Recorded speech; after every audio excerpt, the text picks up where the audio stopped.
What is up, and welcome back to another episode of the Girl Gangs podcast. I'm Amber P, I'm Alexis Nicole.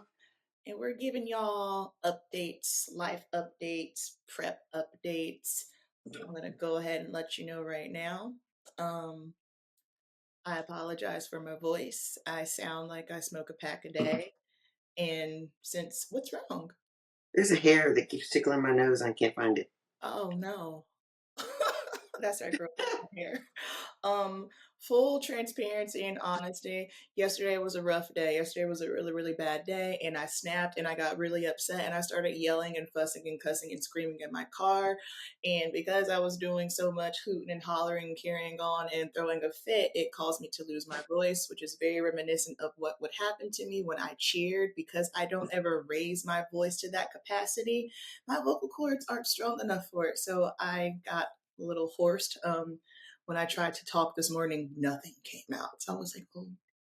And I'm just super congested because I had a little cold when we came back from Portugal. And then followed by the following week, I did like a 36-hour turnaround trip to Virginia and back for my best friend's baby shower, and didn't get very much sleep. So what I thought was a cold, I think, is just allergies. Um, and I'm taking two kinds of allergy medicine, and it's slowly, like, this morning it wasn't as bad when I woke up, but I still got a lot of drainage, so my throat is like kind of raw.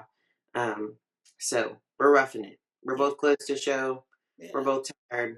My feet hurt because they're lean, and like, I don't know if y'all, but like,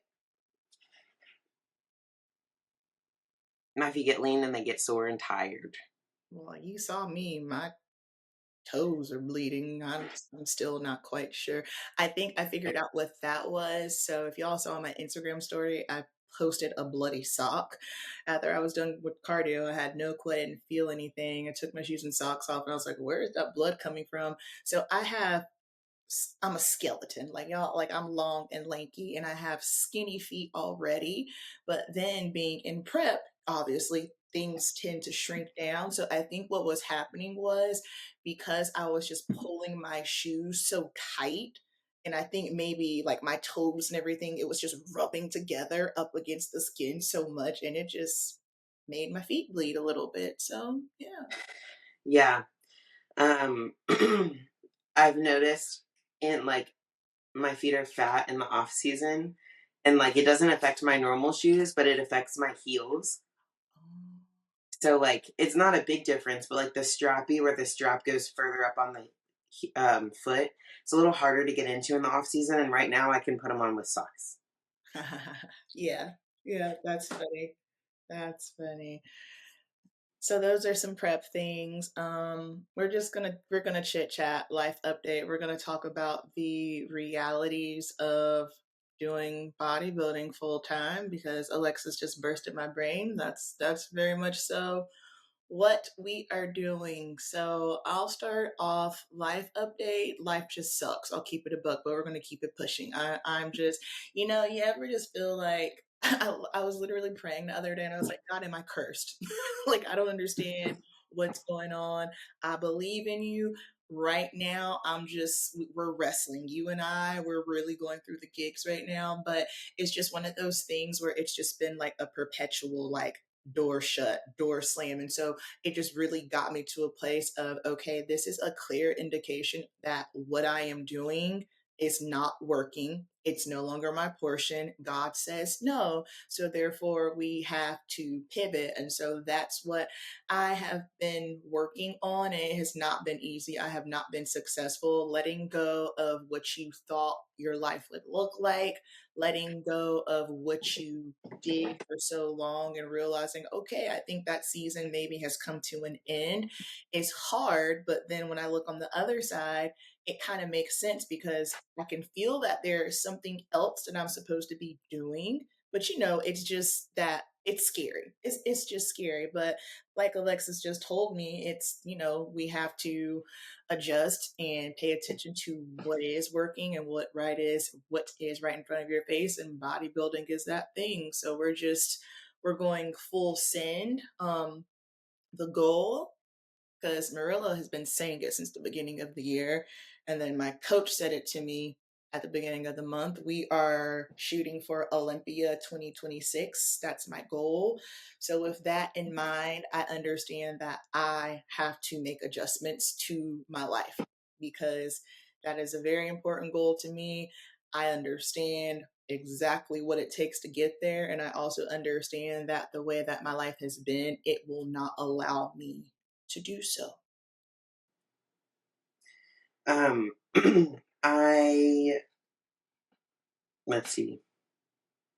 What are my life updates? I don't have any more travel until Texas Pro, so that's nice. I survived it all. Martin is traveling every weekend until then. He's in New York with Boss right now. He'll be in California somewhere, Anaheim, Mm. maybe. I don't know. Next weekend for like a meet and greet, and then the following weekend is Texas Pro. So we're like 15 days out. Uh, Woo-hoo. I feel like I'm 15 days out again. It's funny because we got back from Portugal, and I like kind of hit this high coasting, and I was like, I don't feel like I'm in prep. It's back. You're fine. Listen. My face is back. Mhm. um, we played this like sickness, then holding water issue, and now it's all returned to baseline, and I'm dropping weight very quickly. 2 days ago, I was 148 something. I was 148, then I went up to like 148.9. Then Boss dropped my food yesterday, and I was 147.4 yesterday, and then 146.2 this morning. So I dropped a pound since yesterday. Um, and I was 2 weeks out from Portugal. I was like 145. So like a pound ish by this weekend would put us right on par. Probably, I feel like it's going to drop a little faster than that, and then we'll just have to hold it. Um, because it's not, it really was just getting my body to chill out rather than like trying to rebound or whatever it was trying to do. It's not like I put on a bunch of fat or anything. So that's with that. Texas Pro is my next show. My family's coming to that. Amber's coming to that. I'm doing a different suit. She's already seen it. She's got a plan. So that will be fun. She'll make sure that my hair, I don't have to put any butt oil on it. No, I will come backstage myself with my oil and fix anything that needs to be fixed. Um, and then got my tan planned. We'll go up there for most of peak week again. It's only like a 4 hour drive for us, which is nice. And then I guess the other last big update, y'all constantly been in my DMs for a year. Um, I am working on going back to nursing, but just a little bit, just to get my itch scratched with it. I miss it a little bit. And keep my license active because that's the easiest way to do it so I don't have to do it on my own. So I had an interview yesterday. It went really well, and I'm just waiting for like the official offer to come. I'm assuming email. Maybe they'll call me. I don't know. In the next day or two. So that is exciting. Still, let me answer all the questions. Still labor and delivery. Not sure day shift or night shift. PRN, so twice a month. Nothing crazy. In the off season, if we're not traveling a ton, I might pick up an extra shift a month or something. But enough to have me back in the hospital just a little bit. So basically, don't DM me. I answered everything. Yeah. That's where we're at in prep, y'all. That's where we're at. Shift work and do bodybuilding. It's in a previous episode. Yes, yes, for sure. I had check-ins today and I was a watery mess, but it makes sense because, like I said yesterday, wasn't a good day. However, I was flying high for a few weeks, and now I have entered what I personally call prep purgatory, and this is right on track for me because once I start knocking on the 130s, that's when I start to kind of feel a little bit not so hot. Let me tell you, the beginning of this week, I was not okay. This morning, my weight was 140. For reference, my stage weight has been 134. So that means we're close. We're closer than what I had realized. And so this morning, coach was like, yeah, we're getting up out of the 140. So she raised my cardio. and she dropped my calories, and I was like, okay, here we go. So the push is here. Um, I will say what show I'm doing when we get a little bit closer. I just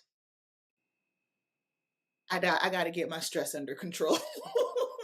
I don't want yeah, but just know we are close. So you will see my name popping up in the scene really really soon, and I am excited. I am mainly excited to get back on stage because it's been 2 years.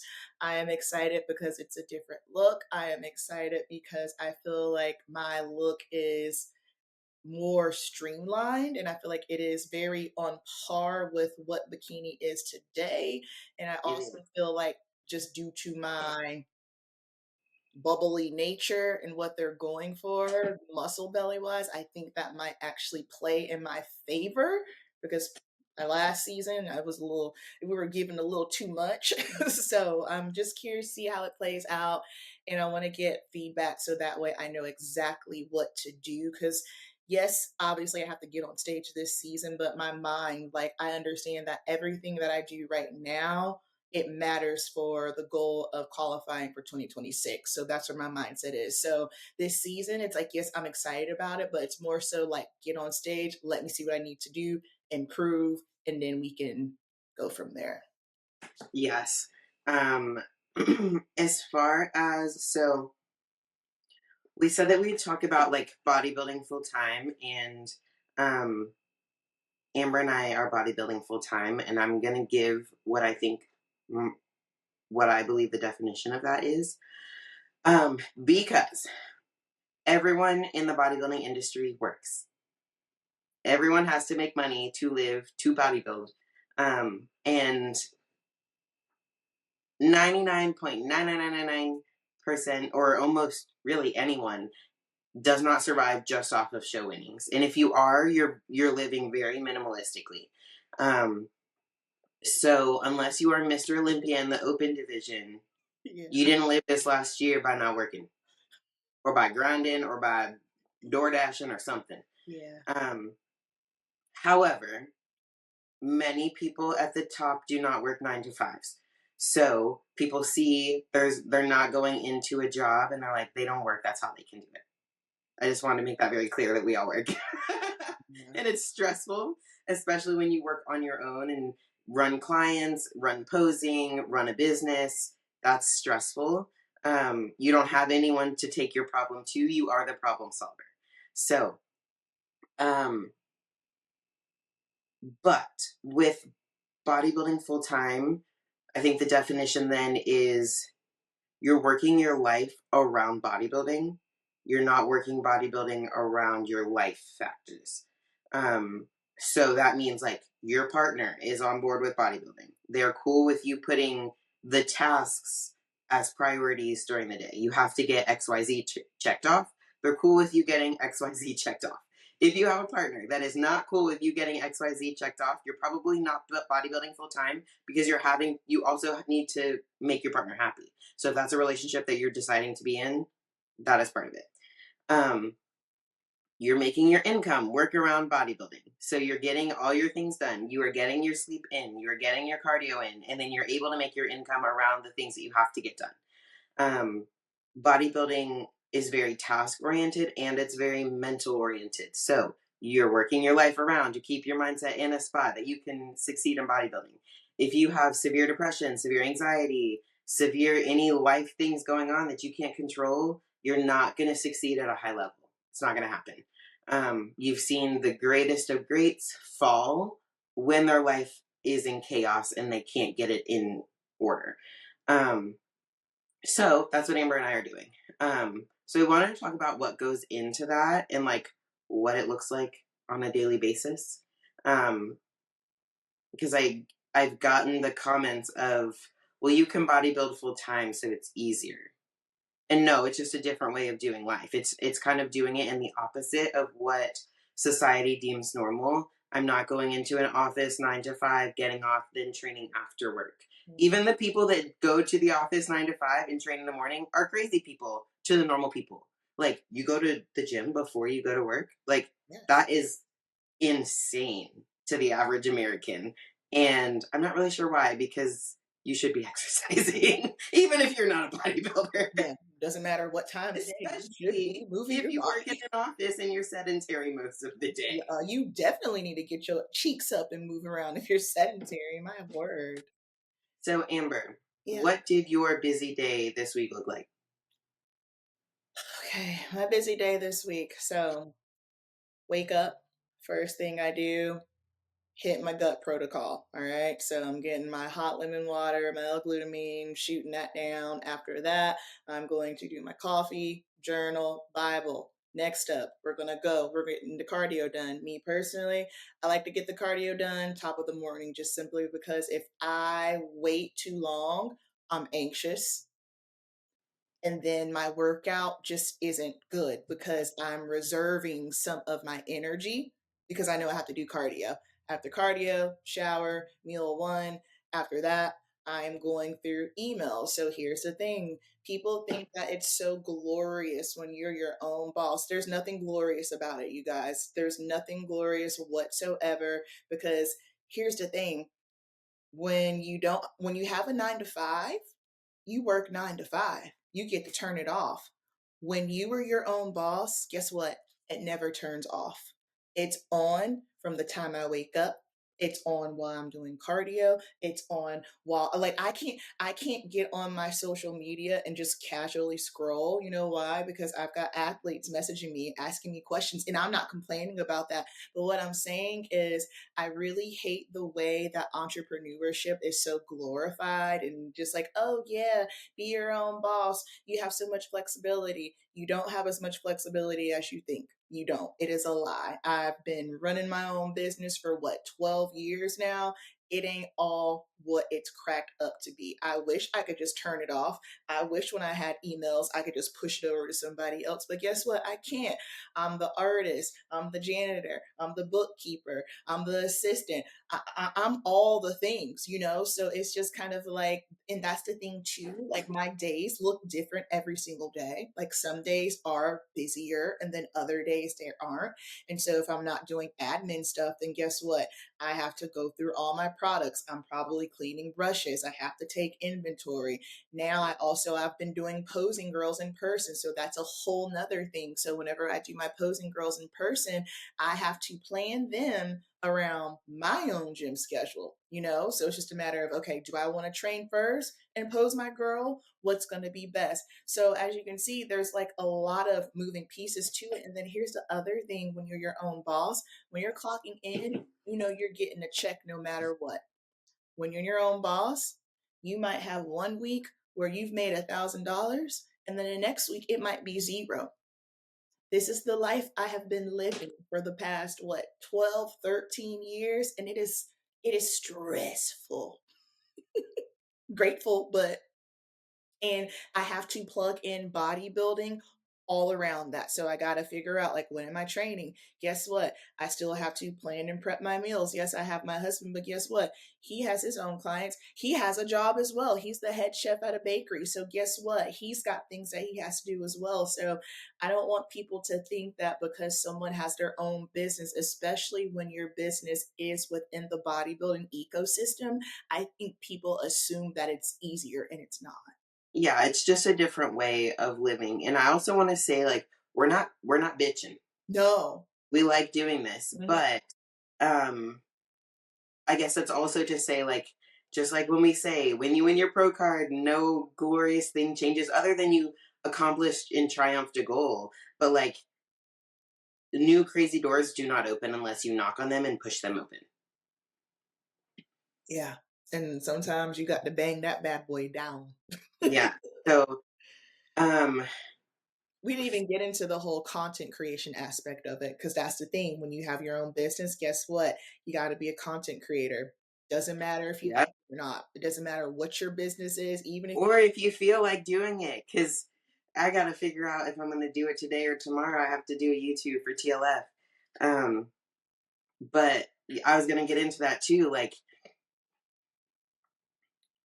I think like people think the same about influencers, or like their life is so easy. You have to have a creative brain and you have to have it in action.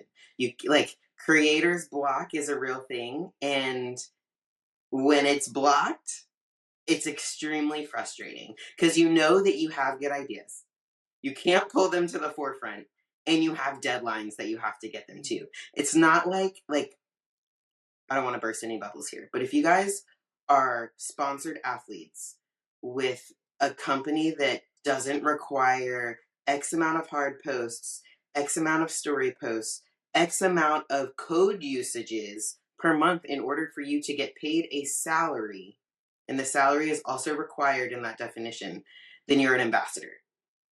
There's nothing wrong with that. Yeah. But an ambassadorship is not the same as working for a company, and influencers that are getting paid salaries are working for the company. It is work. You have to come up with creative ideas. Not only do you have to put out the reel, but it needs to be a good reel that also monetizes and gets your code used and gets you kickback so that you are useful for the company. Because at the bottom line, you're an employee, and if you're not benefiting them, they're not going to pay you a salary to not work for them. Like, they're paying you to make them sales. And if you're not selling, why would they give you money? Absolutely. Like, it's kind of like a backwards version of commission, Mm-hmm. basically. Like, if you're making the content in order to make money, Yeah. you're not just making it because it was a cool idea you thought on a Saturday night. A lot of times that's when those ideas come, but if you don't execute them well, nothing happens. Yeah. Um, so like creating those ideas, making it something catchy that people, because then you have to like go into like what's the general public gonna like. Not only are you trying to appeal to bodybuilders at this point, most bodybuilding companies are trying to go mainstream, and so then you have to appeal to the normal person. So you have to like put both thinking hat on, because bodybuilders like something that normal people don't. And if you're in the bodybuilding realm for too long, you forget what these normal people like, Facts. and then like you're only hitting this side and you're less beneficial to companies. um so that gets difficult, and especially like some people get very task oriented. So here's my experience. For me, I get really good ideas. You guys have seen my brain click on and pop back to life when I've got carbs and food in my system and energy and I'm not depleted. When I'm depleted, I have a hard time thinking of more than one thing at a time, or I get overwhelmed. And then if something that I'm trying to do isn't going right, it takes me longer to like problem solve. And then I've lost time. And then the day is gone and I've gotten behind, or my brain is just tired. And it's like, now I still have to do XYZ. I don't want to. This is And if you don't want to, thinking of an idea is not that easy. And then you get into this spiral of like, how am I going to make this happen? And then you're stressed, just like when you're at work and you need to get 8 million things done, and you've only got 2 hours to get all the things done, or you're going to get fussed at by your boss. Same feeling, so except seen. there's no one to go to usually to be like, Yeah. hey, what's this idea? Martin's very good at it, but he has his way of doing it, and that doesn't work for me. Like, Right. I'm not the like goofy ping ping ping, here's the points. Like, Yeah. my followers don't, that doesn't click with them. Yeah. So for me to like, he can give me an idea and I need to run with it rather than like just take that idea for what it is. And that's what most people have to do. If you are a successful influencer, Mm-hmm. you are successful because you have your way of doing things that's different than other people. It has to be unique. um, and it can be difficult to be unique all the time Oh my goodness. without falsifying it. And you guys know the influencers that I'm talking about that like have this persona, and then you meet them in real life and it's like they're like this dead doornail. That's not fun. And so those are very short lived. Very So short. to be successful at it for a long time, you have to be original, but also unique, and also what real. Like, it can't be forced. It's gotta be organic to you, because Yes. people can feel when it's not. And then like on the other side of that, for like some of like the deals that I have gotten have been always more so like beauty, because that's the space that I come from. But for one brand particularly that I work with, like it sounds good. They're like, hey, we've got this new product. We're going to do this collagen. We're going to pay you X amount of money. And they pay me good money. Y'all have seen spoiled child ads. I'm sure a lot of you have seen, but hey, is this you? And I'm like, don't it look like me? Or my favorite, do you like this? If I'm in the ad and you know me and you follow me, you know I'm not gonna say something it's good if I don't like it, you guys. Like, come on. But like stuff like that, it gets tricky because when brands give you a brief and you gotta follow that thing, like if I were to show y'all some of the briefs from how your nails need to look, what type of jewelry you need to wear, like your clothing, the backdrop, all of that, and then they give you like slide by slide of exactly what it is that you need to say. And let me tell you something, I have done some before and I skipped a point and I send in all my information, they're like, redo it. And I'm like, Yep. I'm 3 weeks out. Or I don't we're want going to to do deduct it. XYZ pay because you didn't do this. I've been deducted from a clothing company because I wasn't wearing a full piece. The content was fine. It was about posing, so I had posing bottoms on, but because they didn't have the clothing bottoms on, it didn't count. Yeah. Yeah. And that's like that's their rule. So if you're signing up for it, you're signing up for it. Because that's the thing. It's just kind of like, yeah, you're your own boss, but at that point, you're working for the company. It's like, okay, yeah, I'm my own boss, but guess what? My clients, they dictate what's what. Essentially, like you answer to your clients. So it's not this glorious. I do what I want. I travel. Like I really hate. Like I'm on a rant right now, but I really hate people that push this laptop lifestyle. Like I'm traveling and I'm on the beach and I'm working from my laptop and you can too. I hate that. I think that is so. Yes, because that's not real life. That's what I was just gonna say. So, like, you guys know that I coach clients. I have lifestyle clients, I have bodybuilding clients, and bikini wellness and fit model. And I love like the other advice. It's either you can work from anywhere, which you can. I have done client responses while I'm waiting in a hotel room with Amber waiting on the next makeup girl. Mhm. I've done client responses in the audience of a bodybuilding show. I carry my phone when I'm out and about because I have a girl competing on Saturday and I'm going to be training when she's about to get on stage. So I'm going to have my phone on and pull my phone out. So yes, you can. But you also can't. If your brain's not in the mode, you can't do it. And if you're in prep, close to show, you guys know that your brain can kind of go in waves and you got to catch the wave when it's high and try to ride it as long as you can. I have opened my computer 3 times in the last 24 hours and just got all of my responses done. I got them done in the window that I allot myself. But when I sat down and wanted to do it, my brain wouldn't do it. I'm like reading words and it's so overwhelming. And then when I did it before this podcast, I got my emails done. And when I opened the emails, I was like, why was I struggling so hard earlier? Like this is a completely like there's nothing complicated about this check-in. Mhm. Bump, change this, give you feedback on this, send. Yeah, it's not that simple because for me, like, what, in fact, for a prime example, one of my clients right now, she's in prep and I don't know, she had sent me she was asking me a question and I was literally at a show. I had just finished up my last athlete and I was like, okay, let me bang this out real quick. My brain couldn't. I had been up since 3. I just glammed people. And it's just kind of like, yeah, see, this whole laptop, you can work from anywhere. And I told her, I was like, I'm going to hit you up when I get home, when I'm in my environment, because my brain right now.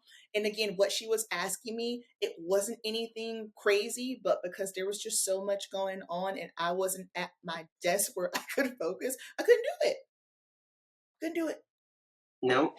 So like for me, you guys know that I travel a lot now. We go to a lot of shows, whether we're competing or we're going just to run a booth or shake hands or help backstage or whatever. That takes a big window out of the time that I have. I have to close it for posing clients, so that restricts what the girls can pose on the Friday that we're traveling, the Sunday that we're traveling home. That puts more girls on the Monday through Thursday of that week, let's say. So that makes the earlier part of the week busy. I still have to train. That's usually a 3 hour window between making my pre workout, making my intra workout, driving to the gym, training for an hour and a half to 2 hours, driving home, eating my post workout, getting myself settled to do the next thing. That's 3 to 4 hours of my day. trying to sleep as much as you can. If I can sleep in the mornings, I am sleeping in the mornings at this That's point where I'm because at. Yeah. my sleep is so hit or miss, and that comes with prep. Um, we're traveling. Like when we went to Portugal, I was competing that weekend. We had to go early because of the flight and everything. We stayed a little extra because why are you going to another country and you're not going to explore the country, Well, yeah. right? Hmm.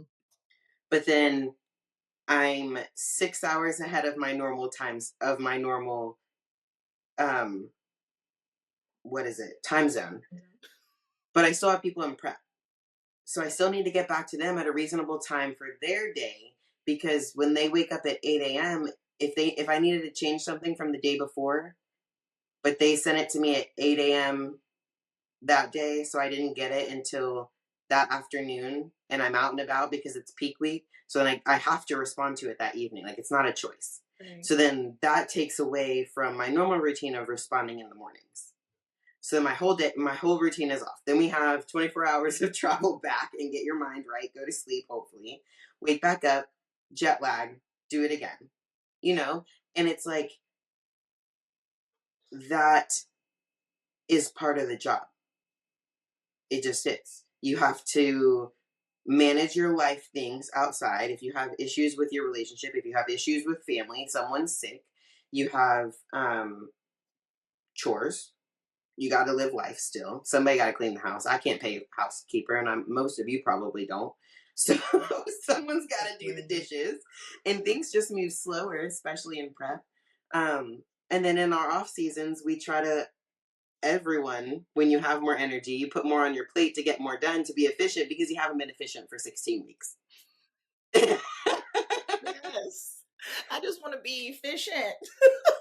then your brain's working, but then it's in overdrive because you're putting too much on your plate. Right. No, absolutely. And you know what? That's been one of my biggest struggles this week because y'all know I talked about it. I no longer have my job at Sephora, right? And so, listen, here's the thing. It's really, really tough because it's just like I don't have that income. I don't have my salon studio anymore. So I have been just trying to come up with ideas like, okay, what can I do? What can I do? But also, I find myself getting frustrated because I'm like, why can't I think straight? Why can't I just pull myself together? And it's like, you're lean, your serotonin, you're not Yep. sleeping. That's why you can't pull it together. So you have to, like Alexis tells me, and you got to prioritize. Like when you are that close to show, you really have to decide, okay, what can wait and what is my top notch priority. Top notch priority is going to be getting my stuff done. Top notch priority is going to be, okay, me bodybuilding, but then all of my bodybuilding business entities. So my athletes, glamming them, my client that's in prep, like all of that stuff. And it can just be quite daunting to try to just work it all together. Like some days I'm just kind of like, dang, I wish I did have a 9 to 5 where I could just clock in and Yes. bounce. Yeah. Y'all, Mm. like, there's some days where I'm like, sometimes I just wish I was working back in the hospital full time. Because even though the schedule sucks, when I leave, I leave. Leave. And that Like that's what, I put up a question box the other day and I had several of you guys that are nurse practitioners or physicians or vets that responded in like we're 100% on the same page, and I'm glad that I've recognized it now rather than I was 2 years into nursing and was like gung ho for the next thing, because that's what the medical field does to you. It makes you ready to study and learn and climb the ladder, and sometimes everyone's not willing, like meant to climb or doesn't want to climb. um, I had someone ask if I was interested in getting my nurse practitioner or midwifery, mm, and I in the hospital working, I love watching the job of midwifery. It's like your work. It's like the two. It's the role of a nurse and the role of a doctor, but combined. So mm, you're still hands on with your patient. You can still give as holistic care as you can, especially with labor and delivery. The laboring process is a natural process. Your body's supposed to do it as long as you can get everything in a healthy manner and get the hormones to fire that the way that they're supposed to be. The baby will come out. So it's cool. And then once like the baby's coming out, then it's like you finish the job and this person's entire life changed and it's amazing and you're catching a baby and it's cool. I've right. caught babies my self. She has. Um, not all the time, obviously, because it's not done on purpose for a nurse to catch a baby, but we're trained to do it if we have to in an emergent situation. Um, so to get to do that in a less stressful environment, no, because like it's stressful just the fact that you're not supposed to be doing it. Like Yeah. the doctor's supposed to be here. If something goes wrong, Yeah. I have less resources. I have less knowledge. You know, Yeah. so that part sounds cool, but the entirety of the job sounds horrible. Like I don't want to be on call for 24 hours. I don't want to come in and be on call an extra day that I'm not scheduled because Mhm. one of the doctors called out, and like you have to have a provider of some sort. Yeah. Um, I don't want to be in the office and listening to silly complaints, and that's just the truth. Because a lot of people go to the doctor when they don't need to be going to the doctor. Yep. And that is why nurses don't go to the doctor ever. Yes, absolutely. Um, and like during my interview yesterday, the nurse said, or the nurse manager, one of the questions was like, where do you see yourself in 10 years? Um, do you have aspirations to go into nurse management? Do you have aspirations to further your degree? And I was like, honestly, no, because I don't want those jobs. Like, Uh, I don't want to sound like when I was a new nurse interviewing, I would have said like, yeah, I might get my nurse practitioner in a couple years once I have some experience because that was true. But mhm. now that I see what the job is, I'm like, absolutely not. I I don't feel want that. that. I feel And that. that's like everyone was like, girl, I'm a nurse practitioner and like 100% agree. Yes, it like that's the thing. It's kind of like And some people love those jobs. Like yes, it's some believe things are it's meant for true. some people and some things are meant for others. Absolutely. And like I love what I'm doing now, but there's hard days and there's hard parts to every day. Mhm, mhm. I feel that. I feel so seen. It's so interesting because that's something that I've been wrestling a lot with this year. Is like whenever you, no matter what industry you're in, and there's a ladder or a to-do list that you're supposed to do, right? Like for you, it's like, oh, do you want to be like nurse management? Like for me, it's like, okay, well, I was behind the chair at a salon, then I had my studio. So what's next? I'm supposed to have my own salon and do all these things. So and I never realized it. Like I just always felt so much tension with it and I couldn't figure it out. Like it's also the same thing as like, transitioning over to stage glam. It's like, oh, I need to build this big team. And I just felt so much tension with it. And I was like, that tension is the Holy Spirit saying, no, that's not for you. And that's okay. You can take an alternate path. Do I miss working in salon? Yes. But my heart is for athletes. Ever since I've started working with athletes, other people, I'm like,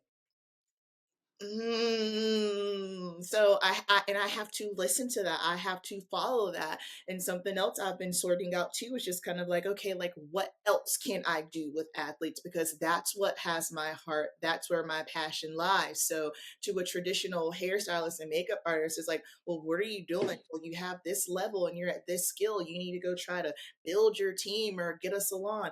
Do y'all know what a brick and mortar salon takes? I could hardly handle my studio space. Mm-mm. The Yeah. stress, no.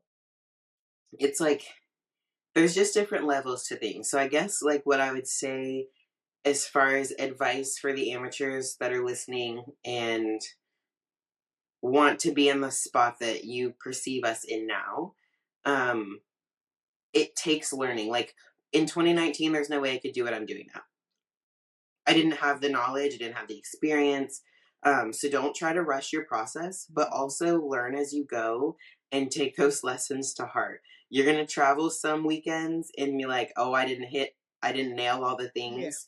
How could I have done it better? Not, oh, it's fine. It'll work itself out. No, you need to like actually look at the problems that are there and then figure out a solution and try to execute those solutions next Mhm. time. Learn from your friends. We've said before, you need to have friends in bodybuilding. They understand it, they have experience. Amber and I have started out literally the same year. Our shows were just a couple weeks apart from each other. And there are things that she's told me that I'm like, oh. And there's things that I told her that she's like, didn't know that. And we Yeah. still do that. Yes. Um, but like learn as you go. I'm still learning. I'm still like writing notes to myself. I still make lists. I have a list to make my packing list. Like my to make my packing list is on my list. And that's what works for me. So that's what I do. And that's what I still do. I still write it down on paper with pen and I cross it off as I pack it. Otherwise, I'm going to forget something. Word. Absolutely. I got a list for everything. My list has a list, and I'm just kind of like, that's where we are. It's the only way I can be functional. It's the only way. And I like what you said about, if something, you drop the ball or something, it doesn't work out. It's not a matter of, oh, it's okay. Like, I had to get real with myself. Like, I had a conversation with my coach. I just told her I am really struggling with travel and then coming back home and getting on point.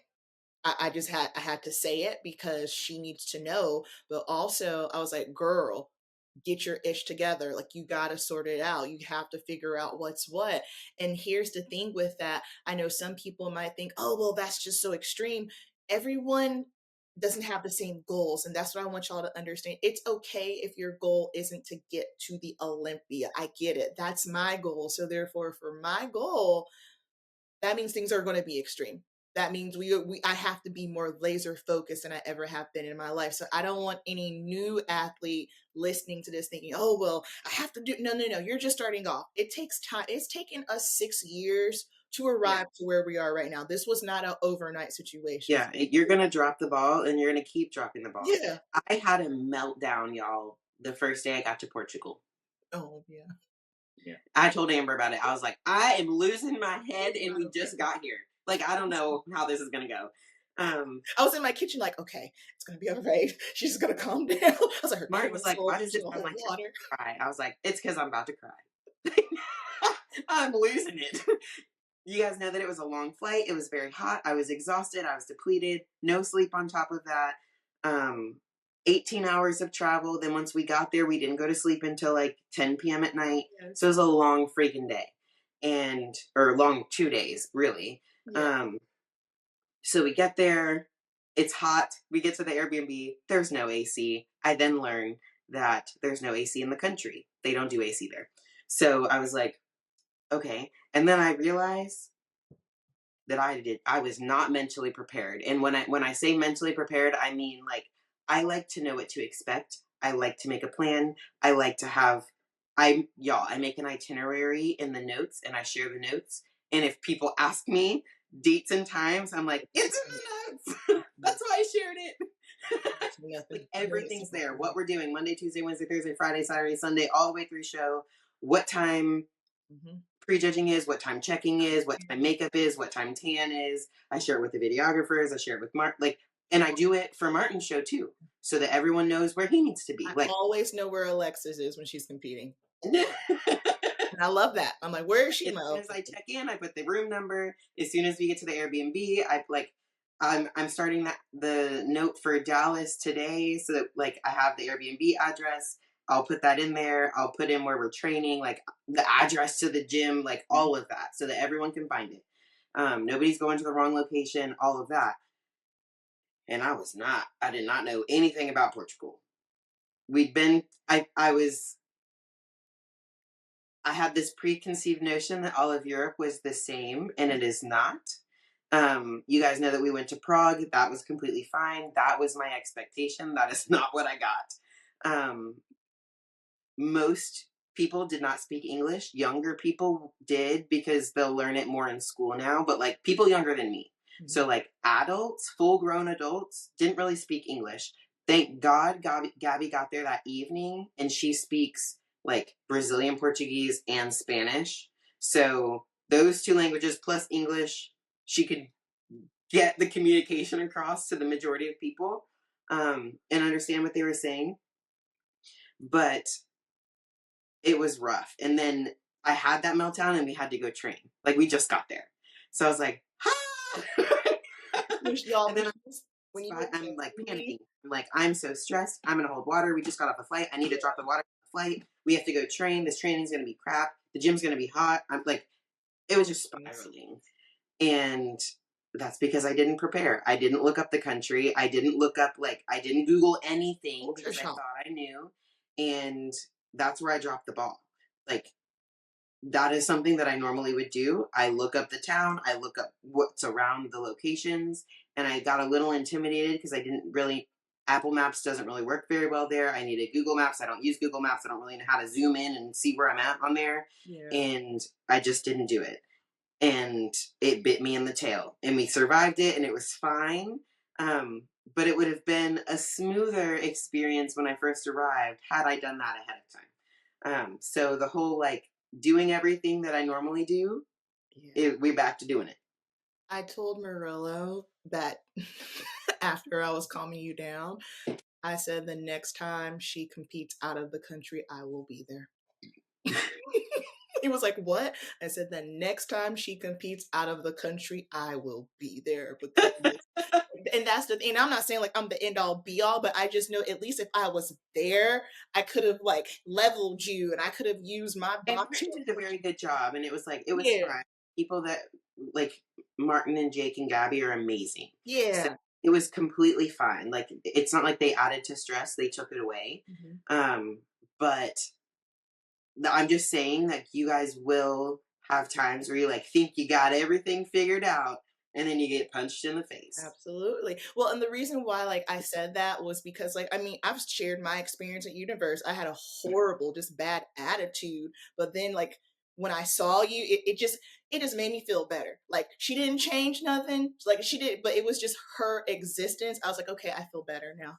Yeah, I You think know? it's also something that's why we say make friends early. Mhm. It's something about like having someone there from the beginning because like new friends are great and new friends can appreciate you for who you are, but they can't fully appreciate the experiences you had 3 years ago when they weren't there Mhm. and like they didn't live through it with you. Yeah. It's like she They knows didn't my ride the itch. roller coaster of a divorce. Yeah. She Ride the knows my roller dark coaster of stuff. what state are you in Yeah. and how did you get there? And, like, and why? Yeah.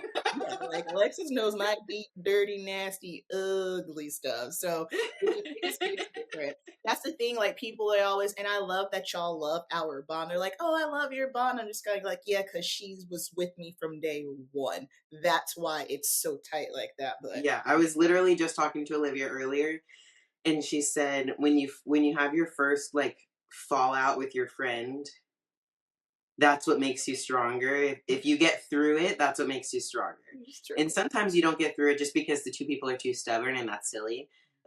Or it's not worth getting through. It's just a bad friendship. right? But when you have crap hit the fan and the friend is there, you get through it and you're like, Okay. I couldn't have done that without you. Oh, word. Word. Yeah, man. Absolutely. Because at this point, we locked in for life. You can be mad at me. That's fine. I'm going to talk to you tomorrow. And you sometimes it's like she needs like, that's okay. You're gonna survive this. And sometimes it's like, you're just gonna have to get shit together. Yes. You Yeah, don't have an option here. You have to sit with it and figure it out. absolutely. Well, that was like this morning. I mean, I had a vent meltdown yesterday this morning and she was she was just she was giving it to me straight. She's like, "I'm not criticizing you." I was like, "I know, you're telling me what I need. I understand." Because sometimes coddling is needed and sometimes coddling is gonna hurt more than it's gonna help. That's it. That's it. I think that's all I got. I'm getting hungry. Yeah, I gotta pee. Okay. All right, y'all. So that's that. Get on Alexis's schedule for posing. I'm taking clients still. Um, Mainly competition clients, but if you are looking for a coach or you just want information, email me. My email's in my bio on all of my pages. Posing, coaching, Team Onyx coaching, um, and my regular one. So posing is open for August. As I find out more schedule things, things will open. Other things might close. But if you get your appointment, you got your appointment. So schedule it and don't message me the day before. Can you have this time that's not there? Mhm. Oh yeah, and North Americans. That's the next big national show. That's full. I've got nothing. But if we have like any figure girls listening, I have space available the day before, and then Oh, I'll be in Dallas. So we'll be going up early, probably Tuesday, peak week, if you're doing Texas Pro and you want a touch up, not a fix my whole routine, because it won't work anyway. Um, If you need a last minute look at me, make sure everything looks good situation, message me and we will get that figured out. Yeah. North American Championship. What's after North American Championship? Olympia? Amateur Olympia? Is that the next national one? Mm-hmm. Yeah, I do have a couple spots available for Amateur Olympia. I'll be there the whole week, but I am not exhausting myself out to the point to when I get to the Olympians, I am exhausted. Not doing that no more. I've done it 2 years in a row. We're not doing that. So if you're an amateur competing, hit me up for that. And then, of course, national championships. And yeah, that's that, y'all. Lots of things are changing and moving and grooving, and we'll keep you updated. Yes, ma'am. Goodbye. Bye, guys.